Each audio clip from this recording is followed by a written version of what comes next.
People will go online and be like, I do not like her. She is not a girl's girl. So do you know what I'm going to do? I'm going to call her a fat and release her nudes. Because she's not a girl's girl. And that makes sense on social media.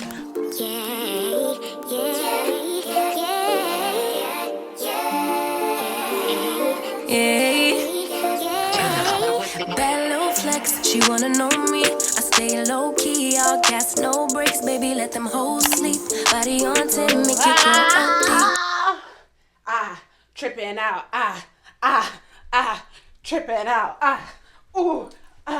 Tripping out. What is up? How y'all doing? Welcome to a podcast I call As Your Big Sister with your host, me, Asia Myqueen. A podcast where I give you big sister advice from a big sister who wish she had a big sister, because wow, I'm going to stop saying I would have been a badder B, because I don't know if they get any better. I ain't gonna lie.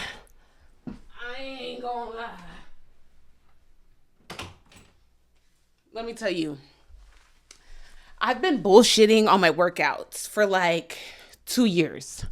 I would say about 2 years. Like, I would go to the gym, do some squats, scroll on TikTok, lift a couple other weights, scroll on TikTok, just bullshitting, right? But you got to take a picture because you got to let the girls know at least you going. At least she's showing up. Not doing much, but she's going, right? So I've been bullshitting. Yesterday, I went to a Red Theory Red. I don't know what. It's a workout class, right? It's a workout HIIT class. Studio Red class. So I go to one of those classes, baby. I ate down and I was like, damn, all you needed was more support. You know what I mean? And that more support is just somebody telling you, hey, you could go higher. Hey, good job. And then there's people right beside you struggling as well, or even y'all, those of you who be going to them workout classes and monkey bars and shit. Baby, this is for the girls who don't know. What are you doing?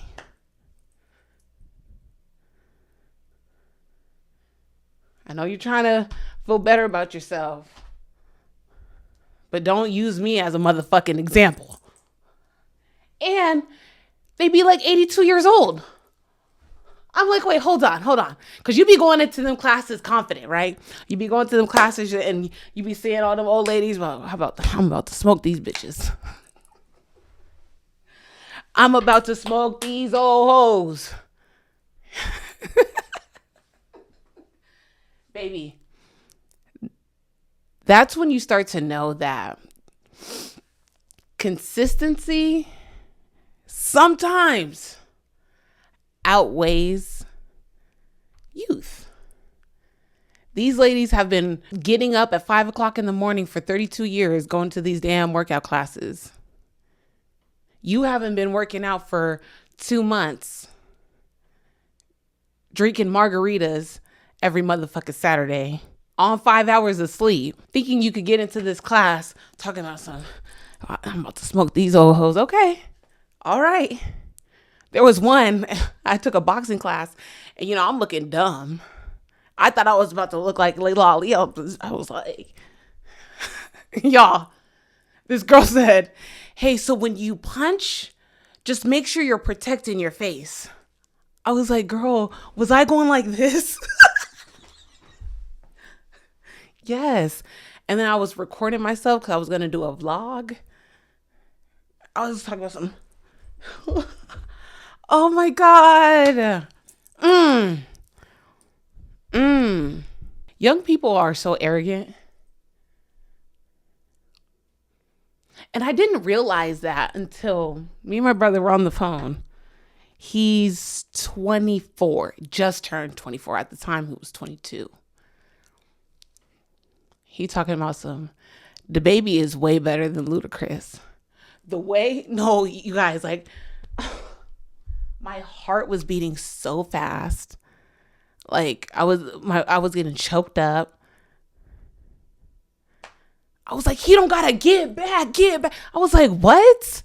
Because there was a time where people were comparing them to, and I'm not too deep into neither one of their discography to say that they're alike, but I know enough to say you're false. And then my brother talking about who gonna get up and dance when Ludacris comes on. And that's when I knew. I was like, oh, I can't talk to you. Like, we can't have these kind of conversations. We're getting to the point in our age gap where we have completely different experiences. I shut him down. Basement. Wait, hold on. That's not how it went. How did it go, guys? Please. I remember on Poor Minds, Lex P was talking about this verse. Oh my God. Okay, hold on. Yeah, he said, I fill them up balloons. I really thought Ludacris was eating. I fill them up balloons. Test them. Wait, hold on. Your girl might be sick, but my girl sicker. She rides that dick and she enters her liquor. Knock a bitch out and fight. Coming out swinging like Tiger Woods' wife. Okay, hold on. Okay. I fill it up. Balloons. Tester and guns get drawn like cartoons. And then, doubt, but I ain't talking about Homer. Okay. All right. My brother might have had a point. No, he didn't. Okay. Doubt. I ain't talking about. Okay. Stop. But like, people wanted to look like Ludacris. I remember my cousins picking out their afro when they would get their straight backs. Like me. Look at me right now. I got this from Ludacris. If you guys are watching on YouTube, I got straight backs. I'm trying to give the best friend on Honey.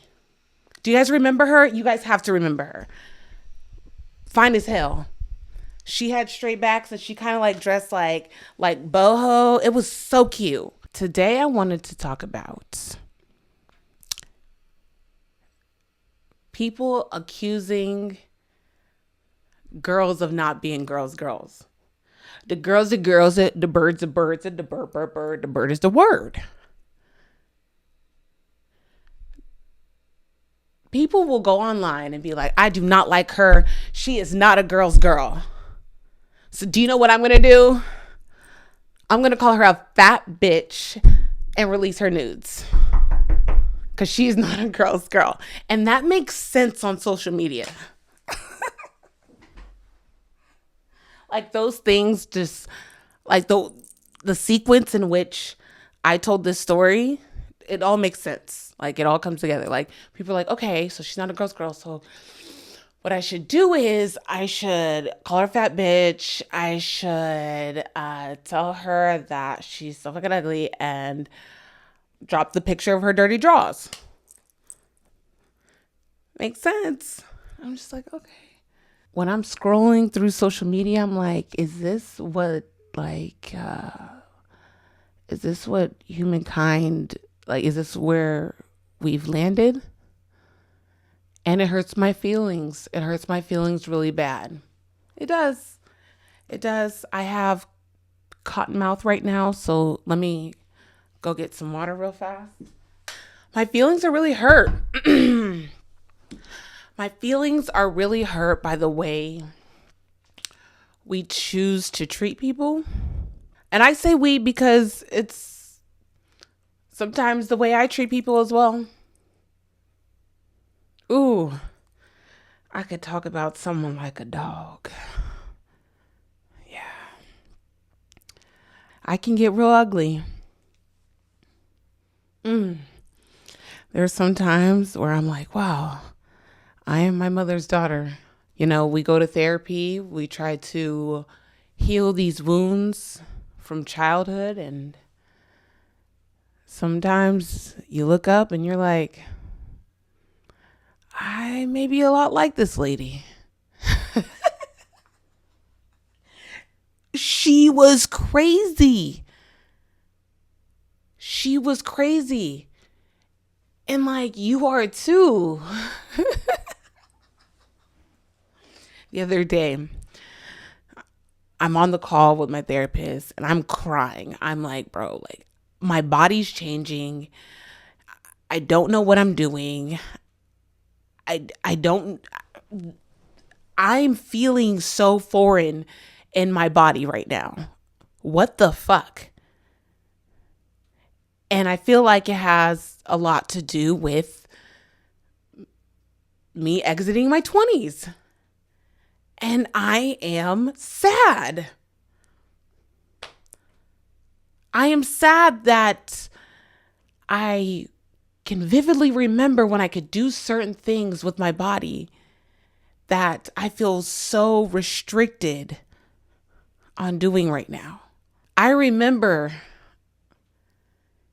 eating hot Cheetos for breakfast and being cool.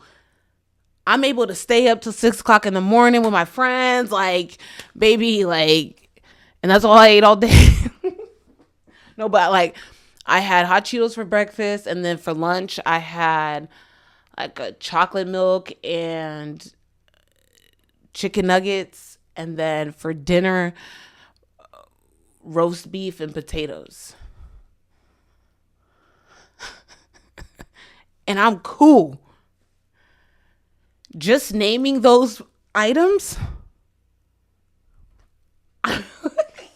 makes me want to throw up. I could feel, just naming those items, I can feel the pain in my stomach. Just thinking about the food. And I was consuming it. And I was cool.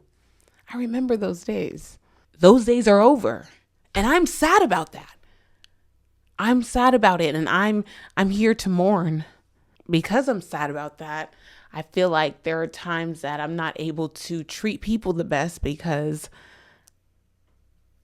I don't know what's going on, you know? And so just lately I've just been like, we are the world. You know what I mean? Like, we need a we are the world. That's what's wrong with the world. We don't got, we are the world. We are the children. We are the ones to make a brighter day. So let's start giving. Ooh, there's a choice we're making. The way Michael Jackson was looking at Cyndi Lauper. I don't know if that video's edited, but that shit eats. I'm sorry. When he was like, this fucking bitch. Oh, I told her to stop doing that shit. No disrespect, Cyndi Lauper. No disrespect. I'm not here to disrespect you. I actually really, really like you. But Michael Jackson was looking at you crazy. I know you saw that video. Oh my God. And I watched the documentary that they released on Netflix. It's called like The Best Night Ever or something like that.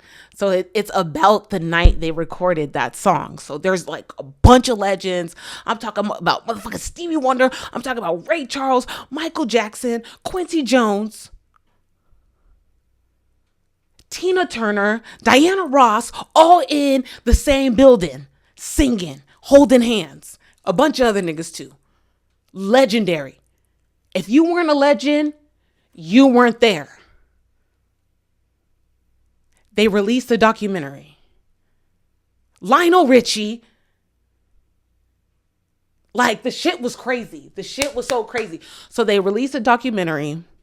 They saying Prince, oh my God, I'm so mad at him. You guys know he's my favorite artist. Like, oh my God, I love him down. And people are dragging him in my comments, and rightfully so. rightfully so. I grew up on his music. I was, fuck, you know what I mean? Like, that's how, I'm sure that's how a lot of people feel about R. Kelly. It's like, I grew up on your music, bro. And I have to hate you because of the pain you caused people. But anyways, Prince was an asshole. Okay, period. Point blank, period. If you know, you know. Prince was a dickhead. They thought if they invited Sheila E., that's Prince's right-hand man, they thought if they invited Sheila E. to the recording that Prince would come. Right? Because Prince was saying, no, I'm not coming. No, I'm not coming. So they're like, okay, let me see. Like, I'm going to invite Sheila E. just to bait him in. You know what I'm saying? She shows up. He don't come. And Sheila E. even said, she was like, I started to feel like I was that person that they used to try to get Prince in the building. And they treated me like that.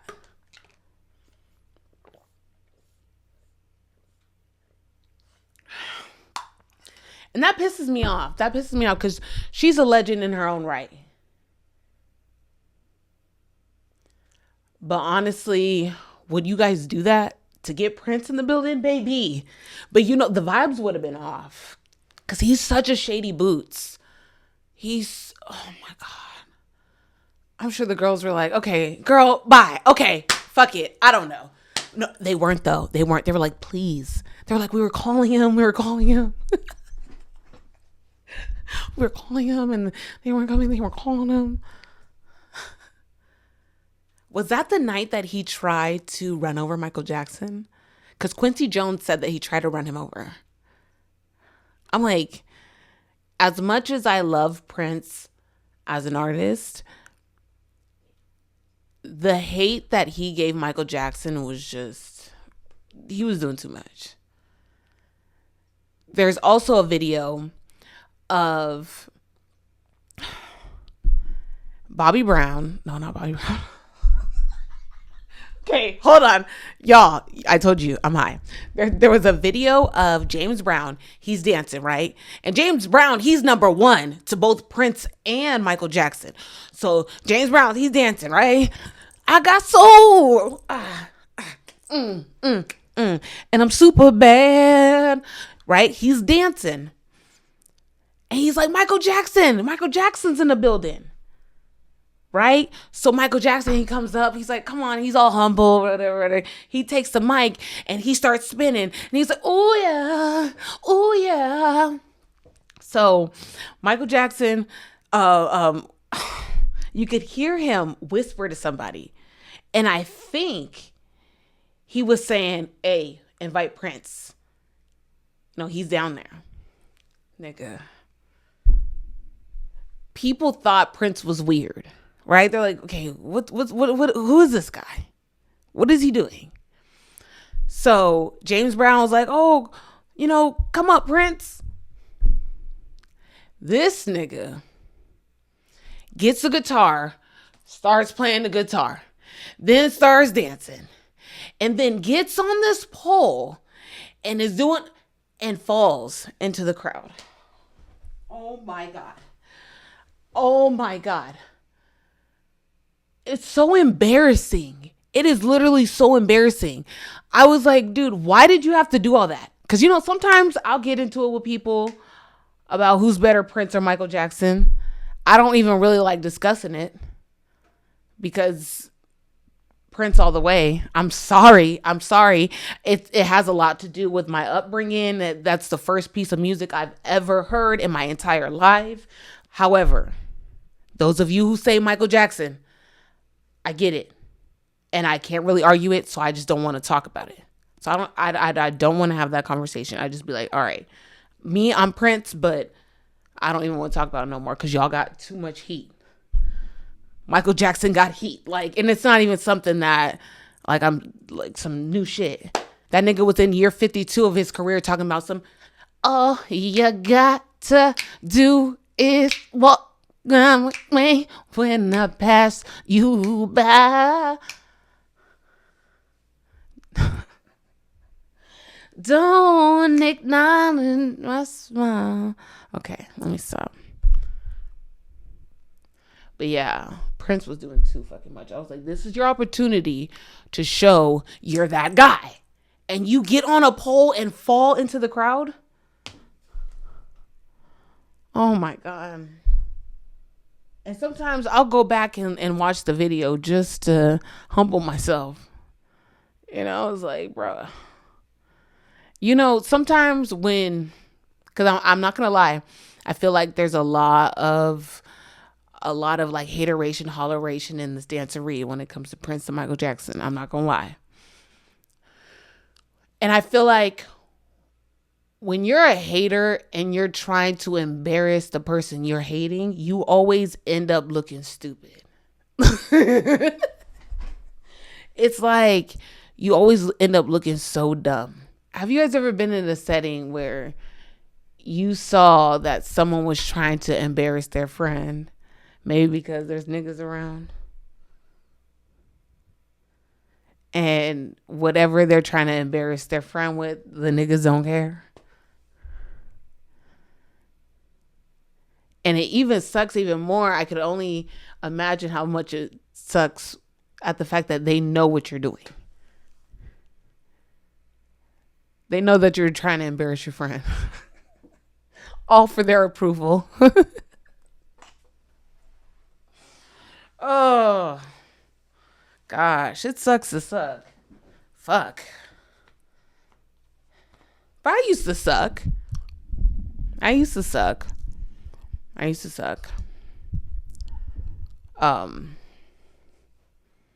Long time ago, but I sucked. And you know what? Sometimes I do suck.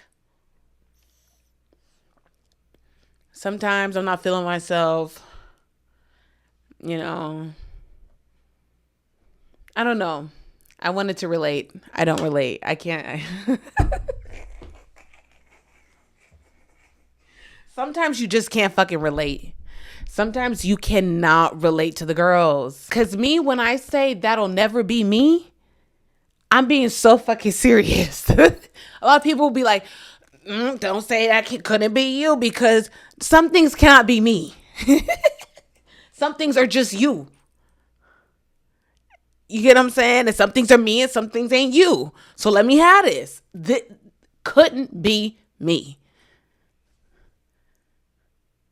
Is it bad that I think that I'm above certain things?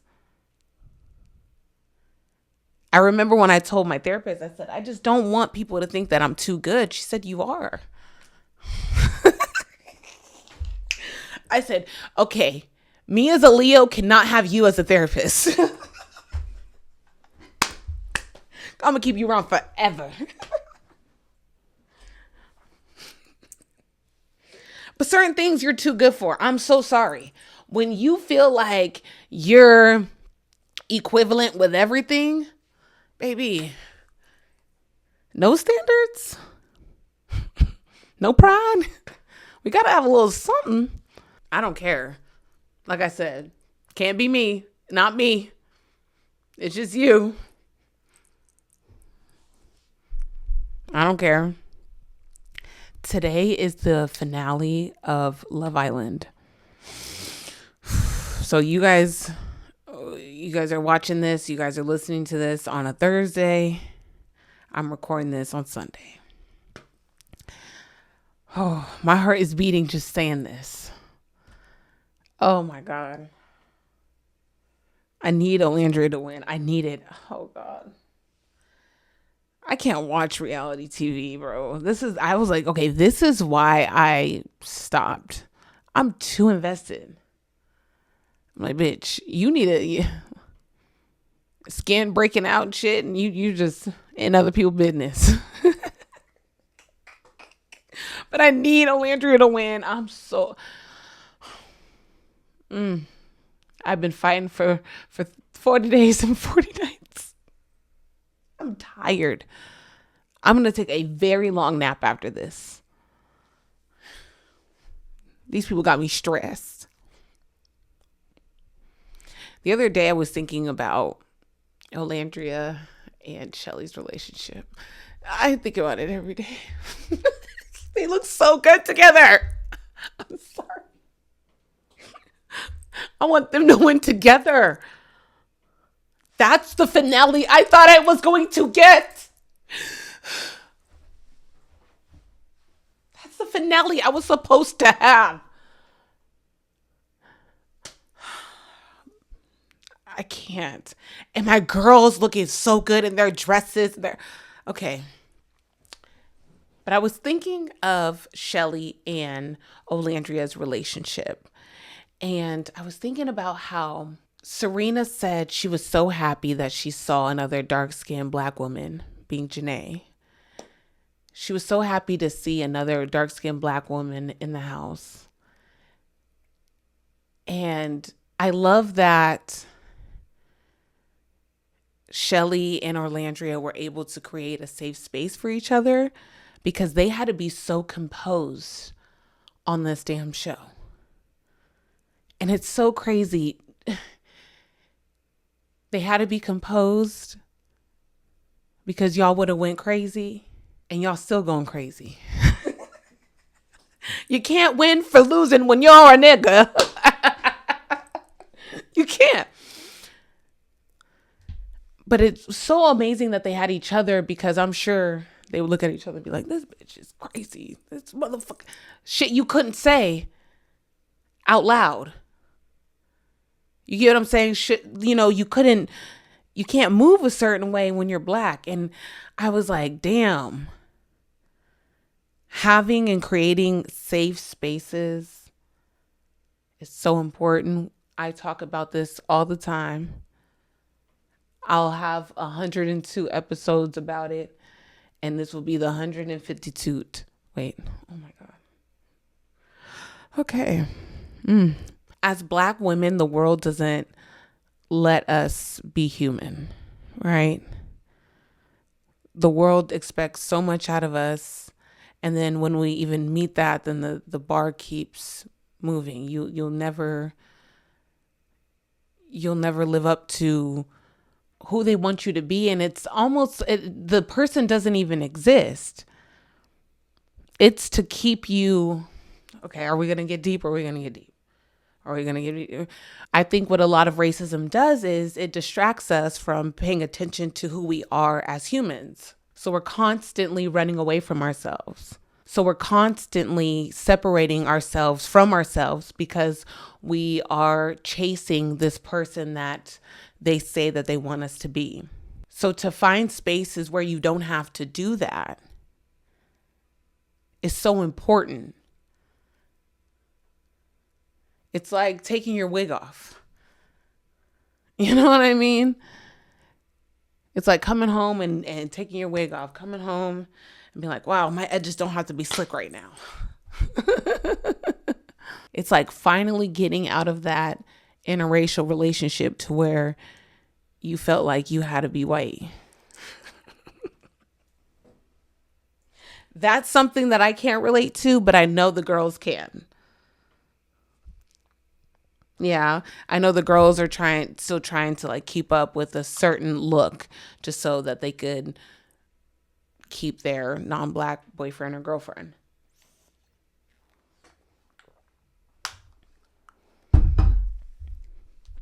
Ooh. Like imagine not being able to say nigga in your household. Like imagine not being able to call your nigga. Oh God. Like I almost was there. My partner's biracial. Right? So like when I say nigga to her, like I'm like, oh God. She would kick my ass if she heard this. But sometimes I don't know. Sometimes I'm like, hold on. I kind of feel weird calling you nigga right now. I ain't gonna lie. I guess, oh my God, this is tea. I'm, oh God, but I'm gonna spill it. It doesn't even matter. It's not that serious. So my mom's sister, she has 4 children that are biracial, right? She has 4 children that are biracial. And my brother just had a son, right? So why my brother at our family function talking about some, my son is about to be full black, dark skin. I wasn't there. People told me this. I could fill in some shit because I know my brother, right? And they were like, yeah, your brother was, I got black kids. And I was like, oh my God. He gets that from my mom though. And my dad, shit. They were so proud that they have full black kids. Put them through hell, but as long as you're full black. Okay. Because my dad, he's like the color of I would say honey mustard. And my dad's dad is like peanut butter. Okay. So my dad's dad was looking at me and my siblings and he was like, I'm so happy you got you a sister. I was like, this nigga is crazy. Because my mom is the darker one, right? So my mom is the one who brought some color into the family. And my dad's ex-wife is super light-skinned. So my grandpa was devastated. My grandpa's like, there's about to be no color in this family. And so he was like, you brought some color up in here. He's like, thank you. And I was, and my mom thick, you know what I mean? But my family, how did we get here? Oh yeah, it is so important to have at least one person that you could be your authentic self with. I be seeing a lot of fake ass friendships, bro. Oh my God. And I'm like, okay, am I fake? Because I see a lot of fake shit. Like, what the fuck? How you go on your story talking about something, I don't have any friends, da da da da, and you're a bridesmaid in somebody's wedding every year. I just don't know how to make friends, I'm more of a loner, no new friends, man, fuck having friends, it's just me out here. And then the next month talking about some happy birthday, bestie. Like, I got about 3-4 solid people that I could call and be like, bro, I need to tell you this, don't tell nobody. That's a blessing. And honestly, I could even crank that up to about a cute 9 people that I could be like, don't tell nobody this, but this is how I'm feeling. And I truly believe that the information wouldn't go nowhere. I got about 9 people. And I'm really blessed for that. I'm really blessed to have people that I could confide in and be honest with. I think we need to start prioritizing that a lot more. Have you been somewhere and you're the only black girl and you're like, oh God, they're not going to understand a joke. Everything I do is going to be so offensive. Have you ever been just talking about something you're passionate about and the person blink hard as fuck? You'd be like, I really like tater tots. Tater tots are so good. They're crunchy on the outside, mushy on the inside. And someone's like,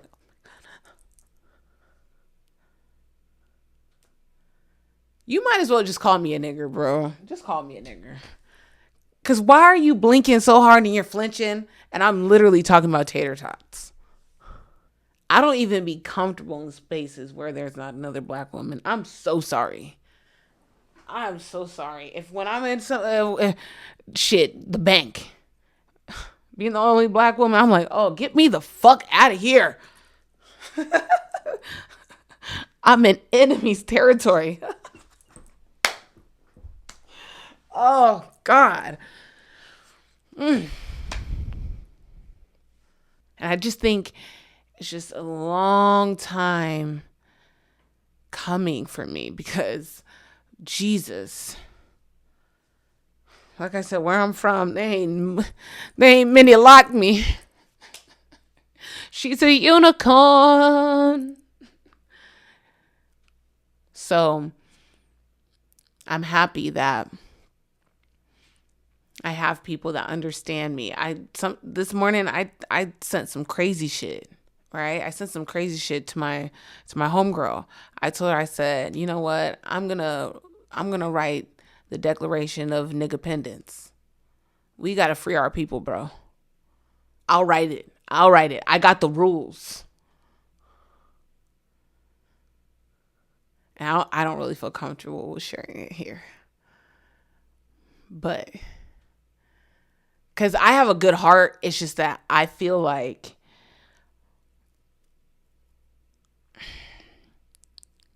for a lot of people, unlearning racism will take too long.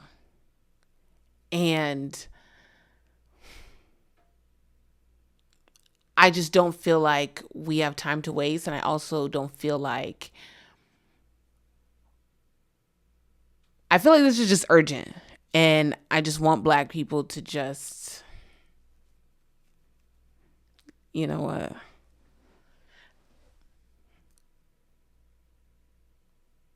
I want Black people for once to just focus on ourselves. You know, focus on ourselves, focus on our community. But we've spent so much time defending and standing up for other people where I think it's just time for us to just focus on ourselves.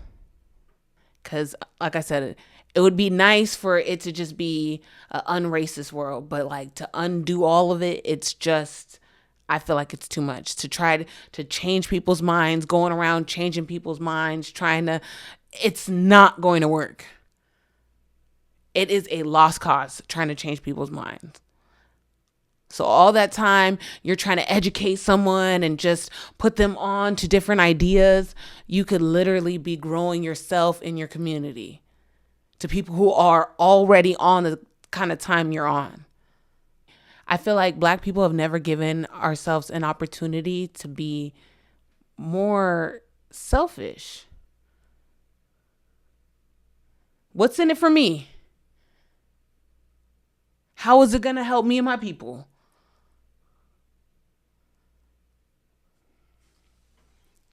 You know, we're just constantly trying to assimilate, constantly trying to talk you into, it's tiring. A bitch fucking fried her motherfucking hair off trying to blend in.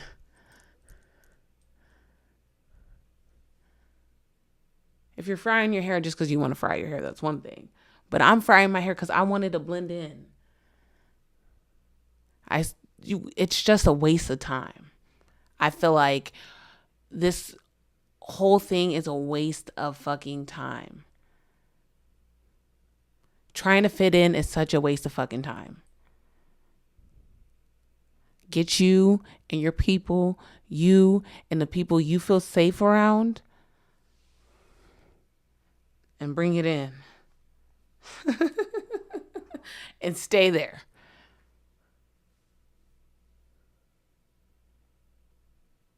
It's time for our affirmations cards. Affirmations. Thank you, Intelligent Change, for my affirmations cards. And the bass keeps running, running, and running, running, and running, running, and running. Sorry I was high this episode, guys. I'm so sorry. It's just been a stressful week, so I won't be high next episode. I let go of everything and everyone that doesn't serve me in a positive way. I mean, that has a lot to do with what I was just saying. What's in it for me? What have you done for me lately? Ooh, yeah. And listen, I'm not just saying, if you don't agree with me, then you ain't coming. However, it shouldn't take that motherfucking long for me to tell you that the motherfucking house is on fire and we need to get the fuck out. Because now I'm a burn. With your dumb ass in this bitch. So the house is on fire. Let's go. Does that make sense? Is that too much to ask? Because I think sometimes there are people that'll be in a house that's on fire and will argue someone down that the house is on fire, and now they're both ashes. So now what?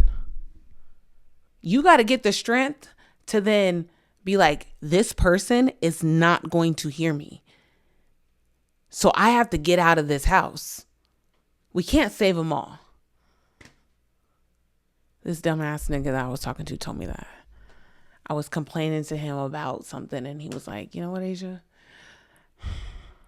We can't save them all. And I was like, you know what? You're so dumb. But like, I was like, I like that. You can't, some of them, what did Harriet Tubman do? She had to take him to the upper room. They had to go. They had to die. Some people just, they want to be in that house that's on fire. Either they want to be there or they think it's not on fire. Either way, you see the fire, get the fuck up and get out. Stop trying to convince these people. Stop trying to, you know what I mean? Shit. You did your job. You told them that it's on fire. You didn't have to do that. You could have just got up and got out. You said, hey, it's on fire. We got to go. And they said no.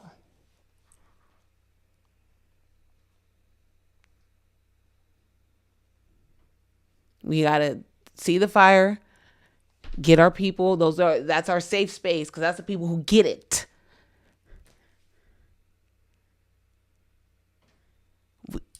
And we get the fuck out. We're not convincing people. We're not doing none of that. Hey, this is racist because, no, fuck, bye. All right, you're too dumb. You're whatever. We got to go. We just have no time for this bullshit. I see my nephews. I see my nieces. I'm like, bro, they're going to have to deal with a lot of this shit without me being here. I don't like that.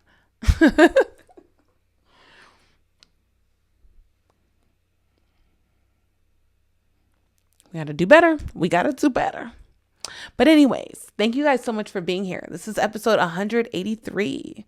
I really appreciate you guys for being here. I appreciate you guys for watching. This is As Your Big Sister. My name is Asia Myqueen. Bye-bye.